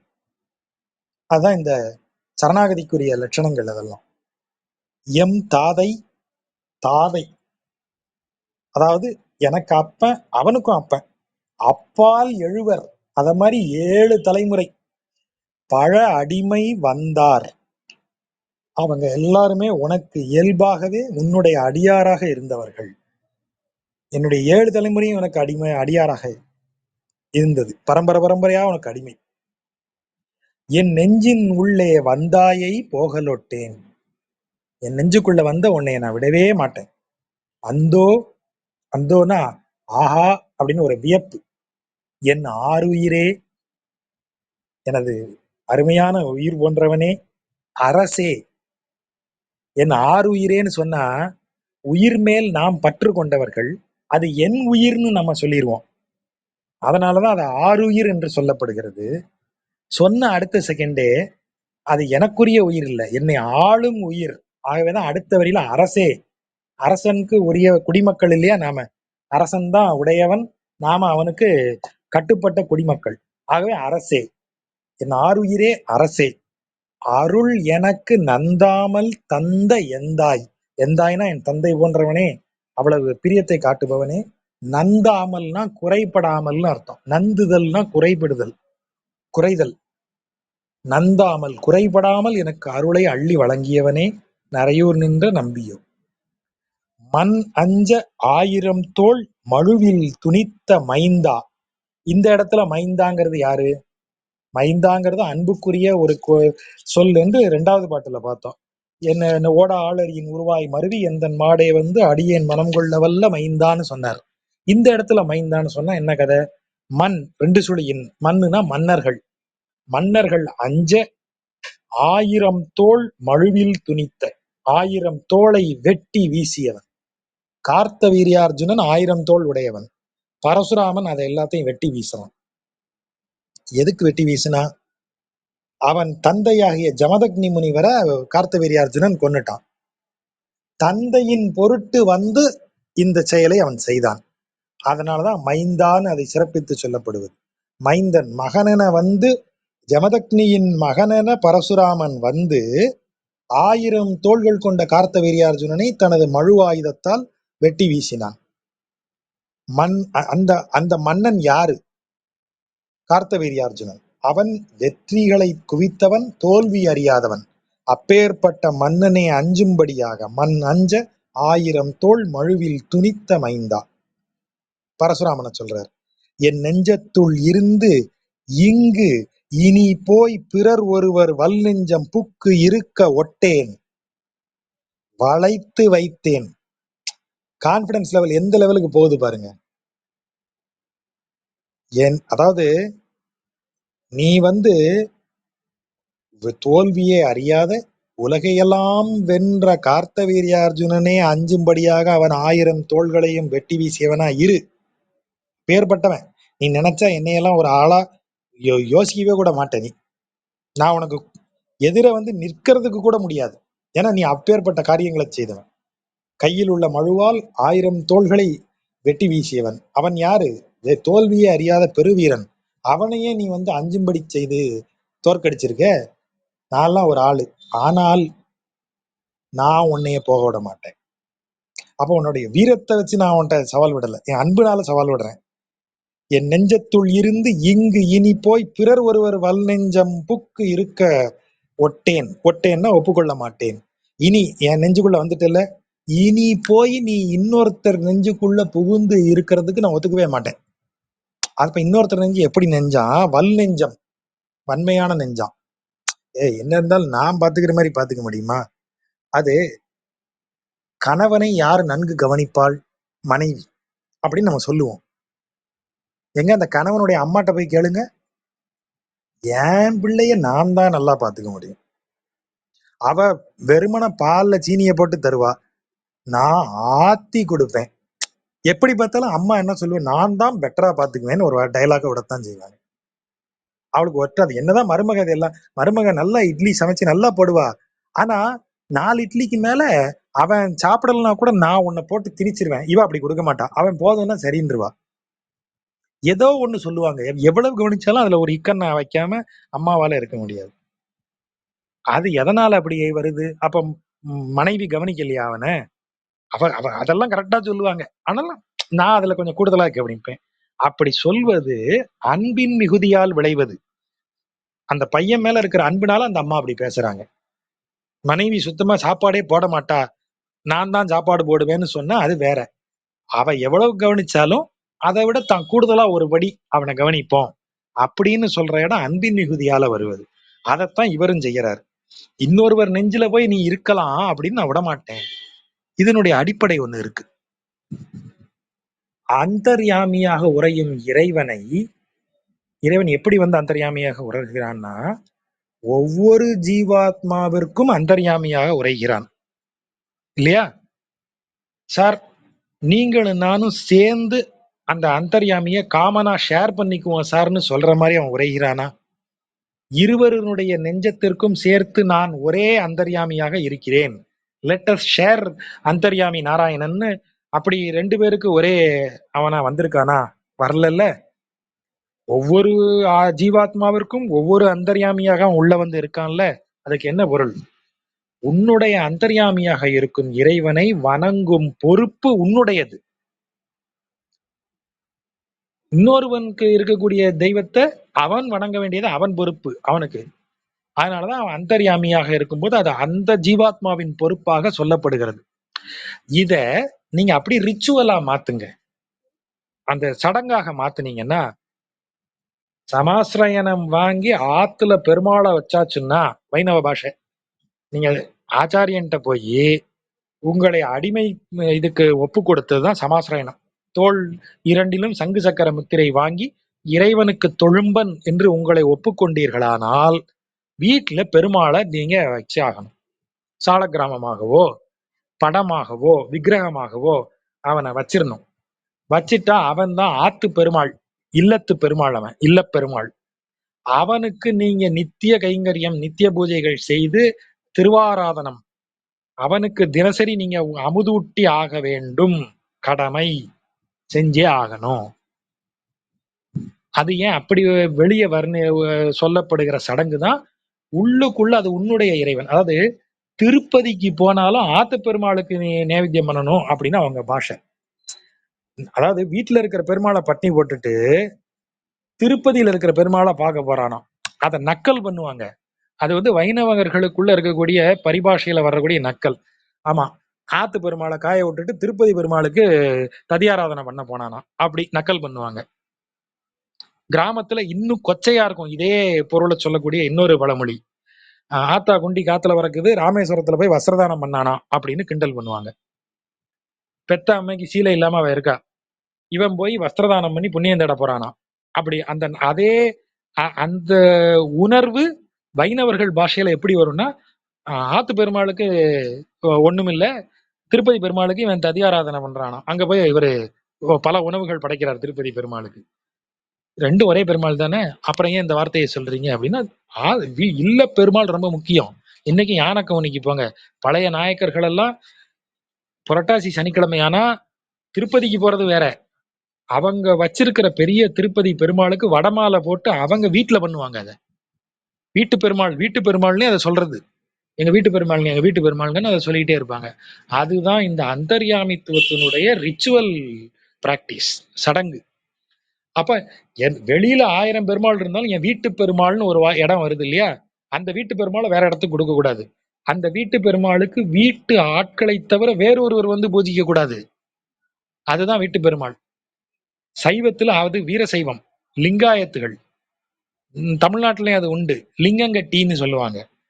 ஆத்மலிங்கம், கழுத்திலேயே ஒரு ருத்ராட்சம் போட்டு அதுல ஒரு பெட்டி மாதிரி வச்சு அதுக்குள்ள ஒரு லிங்கம் வச்சிருப்பாங்க.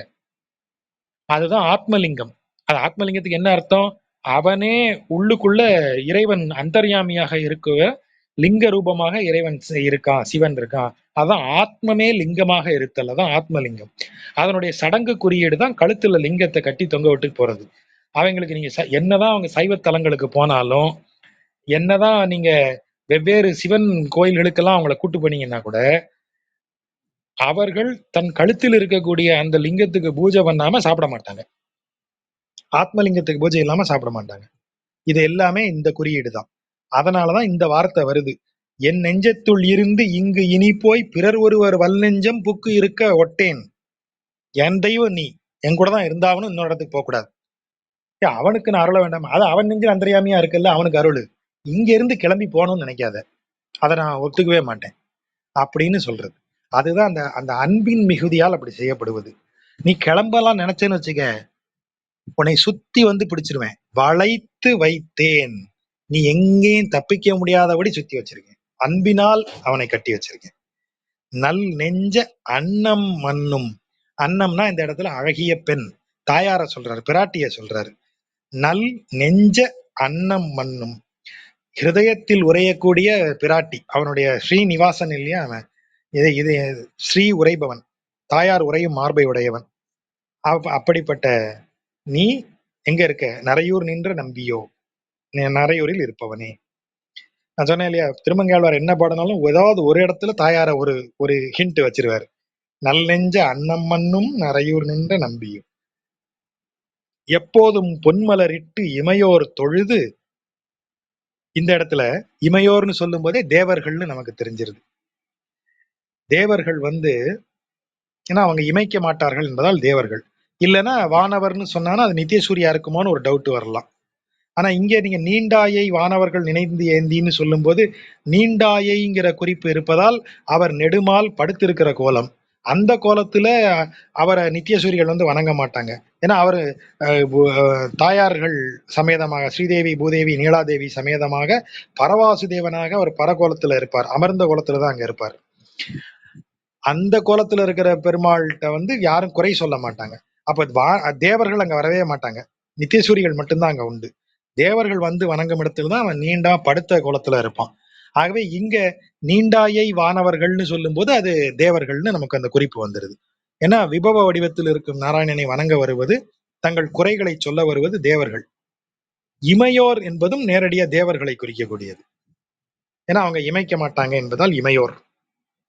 சோ இங்க என்ன சொல்றாரு, தேவர்கள் வந்து தங்கத்தாலான மலர்களை எடுத்து இறைவனுக்கு இட்டு அவனை தொழுவார்கள்.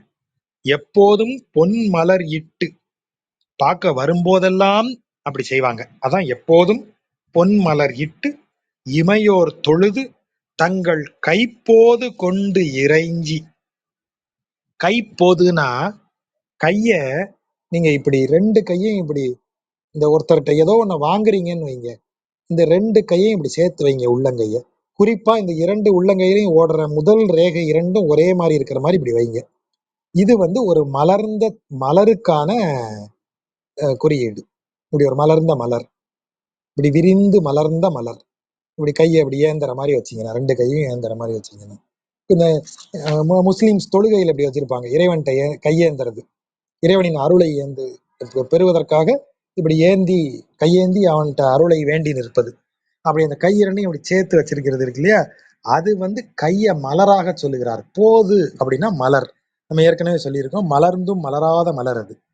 சோ விரல்கள் எல்லாம் ஒன்றா ஒட்டி இருக்கு, ஆனா உள்ளங்கை மட்டும் விரிந்து மலர்ந்திருக்கு. இப்ப நீங்க விரல்களை விரிச்சு இப்படி ரெண்டு கையும் வச்சீங்கன்னா ஒண்ணும் இல்லையேன்னு காமிக்கிற ஒரு கோலம் ஆயிரும். இப்ப யார்கிட்டயாவது குழந்தைகள்கிட்ட என் கையில ஒண்ணும் இல்லையேன்னு காட்டுங்க, நீங்க விரலையும் விரிச்சுதான் காட்டுவீங்க. ஒண்ணும் இல்லையேன்னு சொல்லும்போது விரல் விரிஞ்சிரும். ஆனா ஒண்ணு வாங்கும் போது பாருங்க, உள்ளங்கை விரிந்தும் விரல்கள் சேர்ந்தும் இருக்கும். அப்ப மலர்ந்தும் மலராத, அதனாலதான் அதுக்கு பேரு போது. மலர்ந்தும் மலராத நிலையில் இருக்கிற மலருக்குத்தான் போதுன்னு பேர்.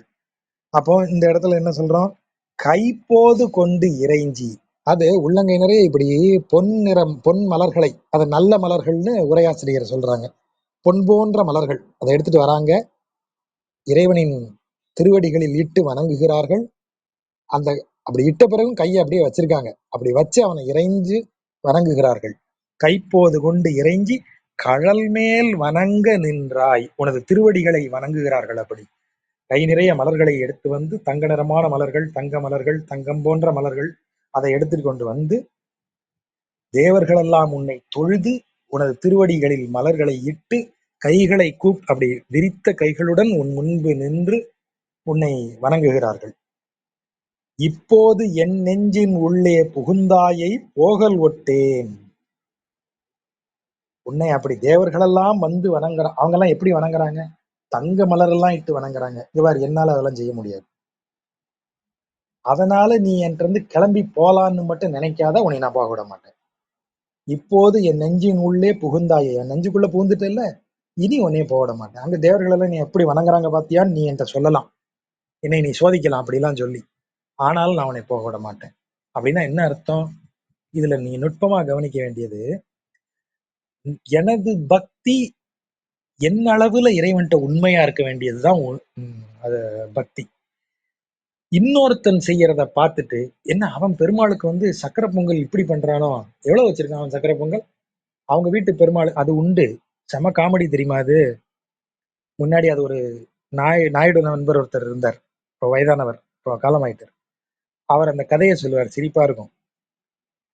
புரட்டாசி சனி நம்ம வீட்டுக்கு வந்துருங்கன்னு முதல் வாரம் ஒருத்தர் கூப்பிடுவாராம். நம்ம வீட்டு பெருமாளை பார்த்துட்டு அதை ஒருத்தருடைய வீட்டு பெருமாளை இன்னொருத்தர் வந்து வணங்குறது அவங்களுக்கு ரொம்ப பெருமையா இருக்கும்.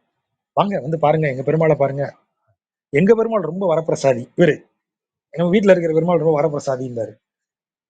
அது போய் பார்த்துட்டு வருவானா, வந்தவனே, 101 வடையில மாலை போட்டிருக்கான் பெருமாளுக்கு, நாம 201 போடணும் அடுத்த வாரம் இவர் வீட்டுல. அப்ப இந்த பக்தி என்ன, எப்படிப்பட்ட பக்தி? ஒவ்வொரு முறையும் இன்னொருத்தனோட நான் கம்பேர் பண்ணிக்கிட்டே இருக்கு. ஐயோ, அப்புறம் ஒரு கட்டத்துல அது என்ன ஆகும், அவன் பாரு பெருமாளுக்கு என்னென்னலாம் செய்யறான், என்னால அதெல்லாம் செய்ய முடியலையே. அப்படி ஒரு எண்ணம் உனக்கு வரக்கூடாது. தேவர்களெல்லாம் வந்து தங்க நிறத்துல மலர்களை இட்டு வணங்கக்கூடிய இடத்துலயும் அந்த இறைவன் இருக்கான். அப்படிப்பட்ட இடத்துல தான் இறைவன் நாம எல்லாம் என்ன செய்ய முடியும்னு நீ உன்னுடைய அகந்தையே சில நேரங்கள்ல இந்த வேஷம் போடும். நான்லாம் ரொம்ப சாதாரணமான ஆளுங்க. அப்புறம் இந்த வீட்டுக்கு ஒருத்தரை கூப்பிடுறது, கூப்பிட்டுட்டு ஏதோ இந்த ஏழையோட குடிசையில, உன் வீட்டை பார்த்தாலே தெரியுது இது குடிசை இல்லை, அப்புறம் எதுக்கு இந்த வெத்து டயலாக் அடிக்கிற? உடனே நம்ம என்ன சொல்லணும்னு எதிர்பார்ப்ப, இதாங்க குடிசை, எவ்வளவு பிரமாதமா கட்டியிருக்கீங்க, அந்த வார்த்தையை கேட்கறதுக்கு தானே நீ இந்த பிட்ட போடுற. அப்ப நீ பேசுறது தன்னடக்கமா, உன் அகந்தையின் இன்னொரு வடிவமா? அப்ப அகந்தையின் இன்னொரு வடிவம். அப்ப பக்தியிலையும் அதே அகந்தை, அவங்க எல்லாம் இப்படி பண்றாங்க, என் பெருமாளுக்கு அப்படி எல்லாம் பண்ண, உன் பெருமாள் உனக்குன்னு வந்தவன், அவனுக்கு உன்னால என்ன செய்ய முடியுமோ அதை செய். அதுதான் பெருமாளுக்கு உரியது. எத்தனை இடத்துல சொல்லியிருக்காங்க, பிட்சைக்கு போட ஒண்ணுமே இல்லையே, வந்த பிள்ளைக்கு இல்லைன்னு எப்படி சொல்றதுன்னு சொல்லி இருந்த ஒரே ஒரு நெல்லிக்காயை கொண்டு வந்து ஒரு அம்மா போடுறா, அந்த குழந்தை ஆதிசங்கரருக்கு போடுறா. அந்த குழந்தை ஒரு வார்த்தையை சொல்லி அவளுக்கு தங்கத்தை மழையாக பொழிவிக்கிறது. கனகதாரா ஸ்தோத்திரம் அப்படிதான் வருது. அப்ப அழிக்கும் மனது பெருசு, அந்த மனது செல்வ செழிப்பு மிக்கது. செல்வம் இருப்பதால், பணம் இருப்பதால் ஒருத்தன் செல்வ செழிப்புடையவன் அல்ல, அழிக்கும் விதத்தால் தான். கையில இருந்த ஒரே நெல்லிக்காயும் தூக்கி ஒரு குழந்தைக்கு போட்டுருச்சு அது. அந்த மனசு எவ்வளவு பெரிய மனசு, அதுக்குத்தான் அத்தனை செல்வத்தை வந்து குவிக்குது. அப்ப அந்த மாதிரி நீங்க பக்தின்னு சொல்லும்போது, என் தெய்வத்திற்கு நான் எவ்வளவு உண்மையா இருக்கணும், என் மனதுல இருக்கிற தெய்வத்துக்கு எவ்வளவு உண்மையா இருக்கணும்னு தான் இருக்கணும். ஆகவேதான் இந்த இடத்துல இமையோர்கள் பக்தியை சொல்லிட்டு அடுத்த வரியிலேயே, இப்போது என் நெஞ்சின் உள்ளே புகுந்தாயை போகல் ஒட்டேன், போக விட மாட்டேன். ஏன்னா பெருமாள் லைட்டா சோதிப்பார், பல பக்தியையும் காட்டுவார் நம்ம கண்ணு முன்னாடி. பாரு அவன் எப்படிலாம் செய்யறான் பாரு, பாரு டெய்லி துளசி மாலை போடுறான் அவன், உன்னால முடியுமா? இல்ல சார், துளசி மாலை இப்ப சீசன் 200 ரூபா 100 ரூபா, டெய்லி 200 100 உடனே அப்ப நான் பெருமாள் மேல பக்தியா இல்லையா? அந்த எண்ணம் உனக்கு வரக்கூடாது. அவன் கீதையில சொல்றானே, ஒரே ஒரு இலை, ஒரு துளி நீர் எனக்கு கொடுத்தா கூட நான் திருப்தி ஆயிருவேங்கிறான். நீ ஓம் பக்தியில அவ்வளவுதான் நிலையா இருக்கணும். அதை சொல்றதுக்கு தான் இந்த வார்த்தை. நல்போது வண்டு கிண்டும், போதுனா மலர், அப்படி என் மனமாகிய மலரில் நல்போது, நல்ல மலராகிய நல்ல நெஞ்சமாகிய என்னுக்குள் வண்டு கிண்டும், உனது எண்ணம் எப்போதும் தெரிந்து கொண்டே இருக்கும். அப்படி கிண்டுனா என்ன ஆகும், நரைவாரும். இந்த வந்து 4வது பாட்டுல பார்த்திருக்கோம். அப்படி இருக்கக்கூடிய நரையூர் நின்ற நம்பியே அப்படின்னு இறைவனை சொல்றாரு. ஊன்னேர் ஆக்கை தன்னை உழந்து ஓம்பி வைத்தமையால், ஊன் நேர் ஆக்கை, ஊன்னா தசை, மாமிசம். அப்போ ஊன்னேர் ஆக்கை, மாமிசத்தால் ஆக்கப்பட்ட உடல், ஆக்கைனா உடல். ஊன்னேர் ஆக்கை, ஊனால் செய்யப்பட்ட, ஊனால் உருவாக்கப்பட்ட உடல், மாமிசத்தால் தசையால் உருவாக்கப்பட்ட உடலை உழந்து, மிக சிரமப்பட்டு, ஓம்பி பாதுகாத்து வைத்தமையால், யான் ஆய் எந்தனக்கு ஆய் அடியேன் மனம் புகுந்த தேனி. யானாய், யான்னு நான் என்ன நினைச்சிட்டு இருந்தேன், ஜீவாத்மாவாகிய நான் நினைச்சிட்டு இருந்தேன். ஆனா அந்த ஜீவாத்மாவும் உனது சைத்தன்யம்தான். யான் ஆய், நானும் நீயே தான். உனது நானும் நீயே தாங்கிறத விட நீதான் நான். அதையும் எனக்குன்னு இறைவனாக வந்து, அதான் அந்த அந்தர்யாமின்னு சொல்றது, எனக்கென்று இறைவனாகி வந்து என் மனதிற்குள் புகுந்த தேனென ஆனவனே, தீங்கரும்பின் தெளிவே, அப்படியே கரும்பு சாற அப்படி வடிகட்டி கொடுத்திருக்கிற மாதிரி தெளிவே, என் சிந்தை தன்னால் நானே எய்தப் பெற்றேன். எதை எய்தப் பெற்றேன்? இந்த வார்த்தை இந்த இடத்துல ஒரு சின்ன விளையாட்டு வச்சிருக்காரு. ஊன்னேர் ஆக்கை தன்னை உழந்து ஓம்பி வைத்தமையால் என் சிந்தை தன்னால் நானே எய்தப் பெற்றேன்.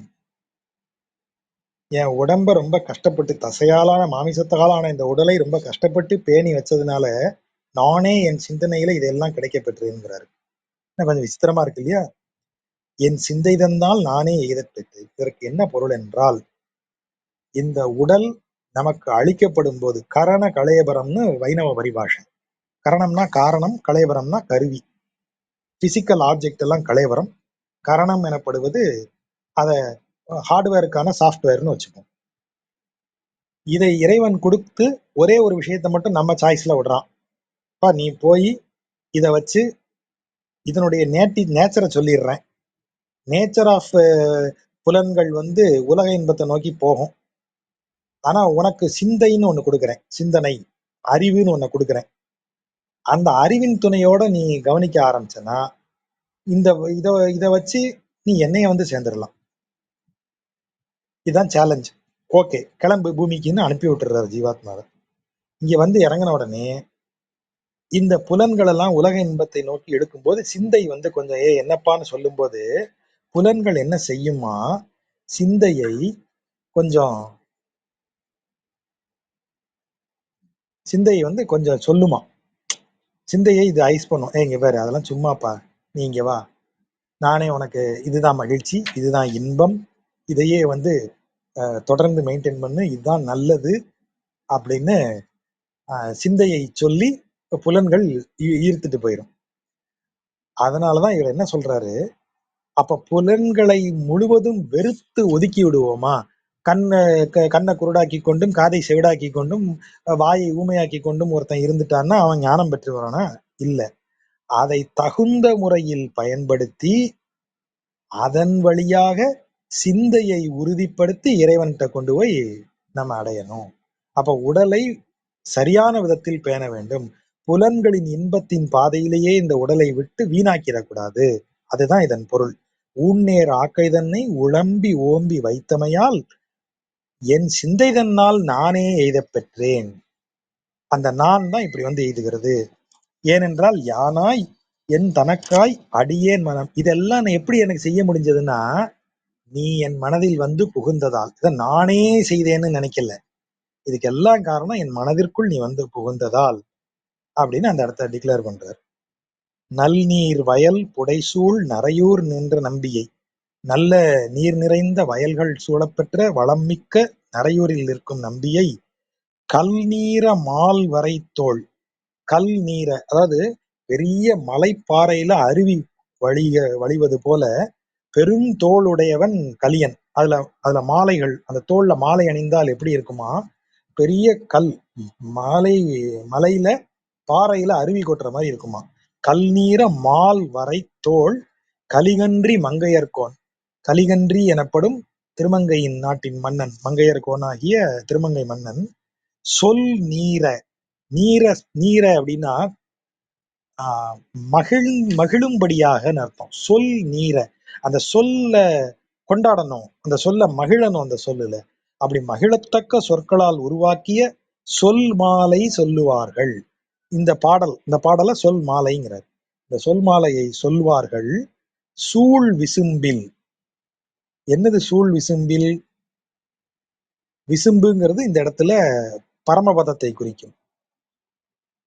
நித்திய சூரிகள் இருக்கக்கூடிய பரமபதத்தை குறிக்கும். அவர்கள் சூழ்ந்து இருக்கக்கூடிய பரமபதம், அதான் சூழ் விசும்பில். நல் நீர்மையால் மகிழ்ந்து. நீர்மைனா இயல்புன்னு அர்த்தம். அந்த இடத்துல பண்பு அப்படிங்கிறது நீர்மைன்னு சொல்லக்கூடியது. அதாவது ஒரு குணம் அப்படிங்கிறது ஒன்று, அந்த குணத்தை பற்றி ஒழுகுதல்ங்கிறது நீர்மை. நீர்மைங்கிறது இப்படி ஓடிட்டே இருக்கும் இல்லையா, அப்ப பற்றி ஒழுகுதல். இப்ப உதாரணமாக ஒருவர் வந்து ஒரு பண்புல அவர் வந்து இரக்கமுள்ளவர் அப்படின்னு சொன்னா அந்த இரக்க சுபாவத்தை அவரது எல்லா செயல்களிலும் காண்பித்து கொண்டே வருவதுதான் நீர்மை. இரக்கத்தை நீர்மையாக செய்யறது. அதை அப்பா இந்த இடத்துல என்ன சொல்றாரு? சூழ் விசும்பில் நல் நீர்மையால் மகிழ்ந்து. அந்த சூழ் விசும்புங்கிறது பரமபதம்னு சொல்லிட்டேன். பரமபதத்தினுடைய இயல்பு என்ன? மகிழ்ந்திருத்தல். தன்னியல்பில் மகிழ்ந்திருத்தல். அதனாலதான் நல் நீர்மையால் மகிழ்ந்துன்னு சொல்றது. அங்க சுவாவமாகவே மகிழ்ச்சி தான். சத் சித் ஆனந்தம்னு அதுதான் நம்ம சைவத்துல சொல்றது. அப்ப உயிர் ஆத்மாவின் ஸ்வரூபமே ஆனந்தம் அப்படின்னு எல்லாரும் சொல்ற இடம் இதுதான். ஆகவேதான் நல்நீர்மையால் மகிழ்ந்து நெடுங்காலம் வாழ்வாரே. நெடுங்காலம் என்று சொல்லப்படுவது சிரஞ்சீவின்னு சொல்றத நெடுங்காலம் இங்க போட்டுக்கிறார். சிரஞ்சீவியாக அங்கு இருப்பார்கள் அப்படின்னு முடிக்கிறார். கொஞ்சம் கூடுதல் நேரம் எடுத்துக்கொண்டேன். பொறுமையாக கேட்ட நண்பர்களுக்கு நன்றி. ஒரு கேள்விதான். அப்கோர்ஸ் இந்த இது சம்மந்தமா இல்லை. இது இன்னைக்கு ரொம்ப சிறப்பாக இருந்தது. எனக்கு ஒரு சின்ன சந்தேகம். இந்த வைகுந்த பெருமாள் கோயில் காஞ்சிபுரத்தில் வைகுந்த விண்ணகரம், பரமேஸ்வர விண்ணகரம், அது நான் சமீபத்தில் போயிருந்தேன். அப்போ அங்க மேல வந்து மாடியில ஒரு சன்னதி இருந்தது. அது வைகுண்ட பெருமாள் அப்படின்னு சொன்னாங்க. ஏகாதசிக்கு அந்த கோயில மேல உள்ள கோயில் போய் பெருமாளை பார்க்க முடியும் அப்படின்னு சொல்லியிருந்தாங்க. அது போய் பார்த்தோம். அங்க வந்து படுத்த கோலத்துல இருந்திருந்தாரு. ஆனா வைகுண்டநாதர்ன்றது வந்து நீங்க சொன்னீங்க இல்லையா, இப்ப அமர்ந்த கோலத்துலதான் இருப்பாரு அது அப்படின்றது. இது சம்பந்தம் இல்லாத கேள்வி, ஜஸ்ட் ஒரு தெரிஞ்சுக்கிறதுக்காக கேட்கிறேன். பெருமாளுக்கு மாட கோயில்கள்னு உண்டு. இந்த மாட கோயில்கள்ல நின்றும் இருந்தும் கிடந்தும் ஆகிய 3 கோலங்கள் இருக்கும். இப்போ எங்க ஊர் பக்கம் திருநெல்வேலியில பிரம்மதேசம் பக்கத்துல மன்னார் கோவில்னு ஒரு கோயில் இருக்கு. அது மாடக்கோயில், மேலே ஏறி பார்க்கலாம். திருக்கோஷ்டியூர்ல மேலே ஏறி பார்க்கலாம். மதுரையில கூடலழக பெருமாள் கோயில்லையும் நீங்க மேலே ஏறி கோபுரத்துல இத தரிசிக்கலாம். இந்த வடிவங்களை தரிசிக்கலாம். அந்த வடிவங்கள் முன்னையும் பின்னையுமா இருக்கும். சில இடங்கள்ல கீழே தரைத்தளத்துல மூலஸ்தானத்துல கிடந்த கோலத்துல இருப்பார். அப்புறம் மேல அமர்ந்த கோலம், அதுக்கு மேல நின்ற கோலமா இருக்கும். சில கோயில்கள்ல இப்ப மன்னார் கோயில்ல கீழே நின்ற கோலம், அப்புறம் இருந்தும் கிடந்த கோலம் மேல மேல இருக்கும். அந்த ஆர்டர் மாறி மாறி இருக்கும். அவ்வளவுதான். ஆனா நீங்க வைகுண்ட பெருமாள் கோயில்னே அதுக்கு ஏன் பேர் இருக்கு? அந்த இடத்துக்கு பேரே விண்ணகரம். விண்ணகரம்னாலே விண்ணில் இருக்கக்கூடிய நகர் எது? வைகுண்டம். அந்த விண்ணகரம்னு சொல்லக்கூடிய வார்த்தை அவர் பரமேஸ்வர விண்ணகரம், பரமேஸ்வர பல்லவனால் கட்டப்பட்ட விண்ணகரம். அங்க இருக்கிற தெய்வம் யாரு? வைகுண்டத்தில் இருக்கிற பெருமாள். மூலஸ்தானத்துல இருக்கிறவர் தான் வைகுண்ட பெருமாள். அவர் தான் அமர்ந்த கோலம். இவங்க வைகுண்ட ஏகாதசிக்கு திறந்து விடுறோங்கிறதுனால அதை வந்து அந்த கோலமாக ஆக்கிக்கிறாங்க. அந்த மரபு வைகுண்ட ஏகாதசிக்கு தான் அந்த மேல இருக்கிறத திறந்து விடுவோங்கிறது அந்த கோயில்ல மட்டும் ஃபாலோ பண்ற ஒரு மரபு. அதுவும் ரொம்ப நாள் கிடையாது. உள்ளூர்காரங்கள்ட்ட கேட்டீங்கன்னா தெரியும். அது ஏஎஸ்ஐ அந்த கோயில கண்ட்ரோல் எடுக்குது. அதுக்கு முன்னாடி அந்த கோயில் ரொம்ப பாழடைஞ்சு இருந்தது. அந்த கோயில்ல இருக்கிற இன்னொரு சிறப்பு என்னன்னா, தமிழ் முதலில் பிஹெச்டி டாக்டரேட் வாங்கிய பெண் தமிழகத்துல டாக்டர் மீனாட்சி. அவங்க ஆய்வு செய்தது அந்த கோயில்ல இருக்கக்கூடிய புடைப்பு சிற்பங்கள், அந்த பேனல் சிற்பங்கள். அதுல ஆய்வு செய்துதான் அவங்க வாங்குறாங்க. ரொம்ப பிரமாதமான ஆய்வு அது, ஒரிஜினலான ஆய்வு. நம்ம ஆலயக்கலை ஜெயக்குமார் அது குறித்து சில விஷயங்கள் எழுதியிருக்காரு. ரொம்ப நல்லா இருக்கும். அப்புறம் சக்கரவர்த்தி பாரதின்னு நம்ம இன்னொரு நண்பர் இருக்கார். இந்த கல்வெட்டு ஆராய்ச்சி அந்த இதுல மாத்தியமிக பௌத்தம் இதுல எல்லாம் ஆர்வம் உள்ள நண்பர் அவர். அவரும் வந்து அவங்களை குறித்து ஒரு பெரிய கட்டுரை எழுதியிருக்கிறார். அப்புறம் அரவிந்த் சாமிநாதன் எழுதியிருக்காருன்னு ஒரு நினைவு அவங்கள குறித்து. அவங்க இது பண்ண கோயில் அப்போ அது ரொம்ப பாழடைஞ்சு இருந்த கட்டத்துல ஏஎஸ்ஐ அந்த கட்டடத்தினுடைய இப்பவும் நீங்க போனீங்கன்னா தெரியும், நிறைய சிற்பங்கள் வந்து காலத்தால் அரிக்கப்பட்டு ஒரு மாதிரி மூலியா இருக்கிற மாதிரி இருக்கும். அப்போ மேலே ஏறி போறது சேஃப் இல்லை. எல்லாரும் மேலே ஏறி போனீங்கன்னா சேஃப் கிடையாது. அந்த பில்டிங்கோட அந்த கெப்பாசிட்டி, வெயிட் தாங்குற கெப்பாசிட்டி சரியா இருக்காதுன்னு சொல்லி அந்த சைடுல மூலஸ்தானத்துக்கு சைடுலயே ஒரு கம்பி கதவு போட்டிருப்பாங்க, பாத்தீங்கன்னா தெரியும். அந்த கதவு போட்டு மேலே ஏறத க்ளோஸ் பண்ணிட்டாங்க. அப்புறம் பக்தர்கள் எல்லாம் வந்து கேட்டவுடனே வருடத்துக்கு ஒரு முறை அல்லது குறிப்பிட்ட நாட்கள் மட்டும் அதை திறந்து விடுவோம்னு ஏஎஸ்ஐ அதுக்கு அனுமதி கொடுத்தாங்க. அப்படித்தான் இந்த வைகுண்ட ஏகாதசி அன்னைக்கு மேல இருக்கிற பெருமாளை போய் பார்க்கலாங்கிற விஷயம் வந்ததே தவிர, மற்றபடி நீங்க இந்த மாடக் கோயிலாக இருக்கிற இடத்துல பெருமாள் இருக்கிற கூடல் மாடம்னு சொல்றது இதை. இந்த கூடல் மாடமாக இருக்கிற இடத்துக்கெல்லாம் நீங்க போனீங்கன்னா வருஷத்துல 365 நாளும் நீங்க கோபுரம் ஏறி 3 தெய்வத்தையும் தரிசிக்கலாம். 3 விதங்கள்ல இருக்கிற தெய்வத்தையும் தரிசிக்கலாம். இது இங்க இப்படி ஒரு செட்டப்பை செஞ்சு அப்புறம் அந்த செட்டப்புக்கு அது அன்றைய தேதியில விசேஷ நாட்கள்ல திறப்பதால் அப்படின்னு ஒண்ணு ஏத்தப்பட்டு விட்டதே தவிர அது அந்த இந்த நம்ம இங்க பேசக்கூடிய விபவ பர அந்த கோலத்தின் அடிப்படையில செய்யப்பட்டது கிடையாது. நன்றி சாச்சா.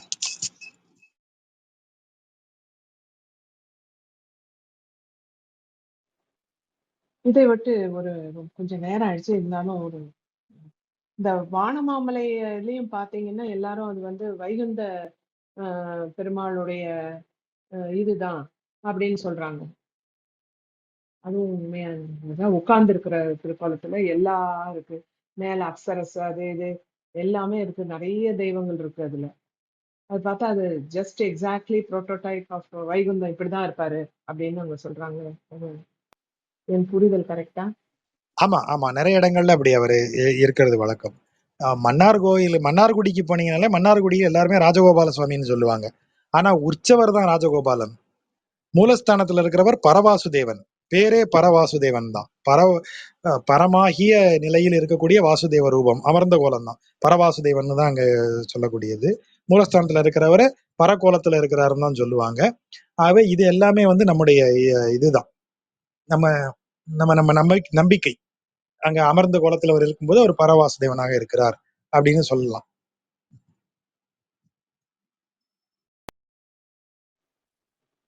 நன்றி ஜெய். நண்பர்களுக்கு நன்றி. அடுத்த செவ்வாய்க்கிழமை சந்திக்கலாம். நன்றி. நன்றி.